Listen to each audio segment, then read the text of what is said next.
শ্রাবণ মাসের প্রথম সোমবারে আমার পক্ষ থেকে সকলকে অনেক শুভেচ্ছা এবং ভালোবাসা। তো আমি এদিকে পুজোর কিন্তু জোগাড়যন্ত্র করছি। সেটা করতে করতে একটা গল্প বলা যায়, যেটা হচ্ছে আমাদের গল্প নয়, এটা আমাদের শাস্ত্রে, আর এটা আমাদের বিশ্বাস, এটা আমাদের মনে প্রাণে সবসময় যে আমাদের মহাদেব আমাদের জন্য কতই না কিছু করেছেন, শুধুমাত্র আমরা যাতে ভালো থাকি।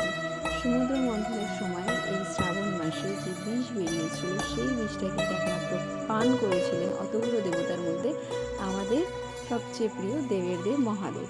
সেই বিষ পান করার পরে ওনার কিন্তু ভীষণ কষ্ট হচ্ছিল, সেই যন্ত্রণা উনি সহ্য করতে পারছিলেন না, উনি অনেক রেগে গেছিলেন। তখন শ্রী বিষ্ণু মহাদেবের এত পীড়া দেখে সহ্য না করতে পেরে তখন উনি ওনার মাথায় জল অর্পণ করা শুরু করলেন। এই একে একে সবাই ওখানে যতজন ছিলেন জল দিলেন। এতে মহাদেবের অনেকটা উনি জ্বালা যন্ত্রণাটা কম হয়েছিল। আর তার সাথে কিন্তু আস্তে আস্তে আস্তে আমরা ওই ধুতরা ফুল, এই যে আকন্দ ফুল, এই যে বেলপাতার, এগুলো কিন্তু সব কিছুর হচ্ছে মানে যে কোনো পীড়া যন্ত্রণার জন্য ওষুধ আর কি, যেটা বলা হয় ভেষজ ওষুধ, যেটা ওনাকে অর্পণ করা হয় যাতে ওনার কষ্টটা একটু কম হোক।